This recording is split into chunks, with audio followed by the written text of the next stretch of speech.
এখন বাজে 1টা, সেজেগুজে রেডি হয়ে বেরোচ্ছি। আচ্ছা তার আগে কিছু কথা বলি। দেখো আমার না সমস্ত কাজকাম কমপ্লিট করে তাড়াহুড়োর মধ্যে ভিডিওগুলো আপলোড দিই। কেমন হয়, 2টোর সময় দিই, 2টোর সময় খাওয়ার একটা ব্যস্ততা, 6টার সময় চা হয়েছে এরকম করতে থাকে।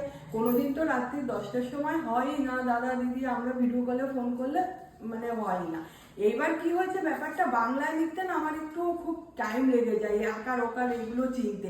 ইংলিশের ওই ব্যাপারটা বাংলায় ভার্সানতে লিখতে আমার খুব ইজি হয়। এবার আমি যেহেতু বাংলায়ও লিখি, কালকে যেমন কি হয়েছে গুড্ডু আমি মনে করলাম লিখেছি এত তাড়াহুড়োর মধ্যে, তারপরে এরকম একটা হয়ে গেছে। সেই নিজের কাছে কি খারাপ লাগে।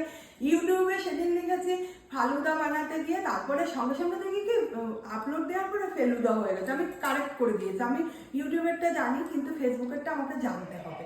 এবার গুড্ডু এসে তাড়াতাড়ি ওটা করে দিয়ে গেছে। ফুচকাছ এরকম ভুল বেরাতে হয়, কিন্তু দেখো আমি তো চুনোপুটি বড় বড় ক্রিয়েটারদেরও আমি দেখেছি অনেকের ভুল ওরকম লেখা হয়, তাদের তো প্রচুর কমেন্ট আসে, কমেন্টেই বলে এটা শুধরাও ওটা শুধরাও।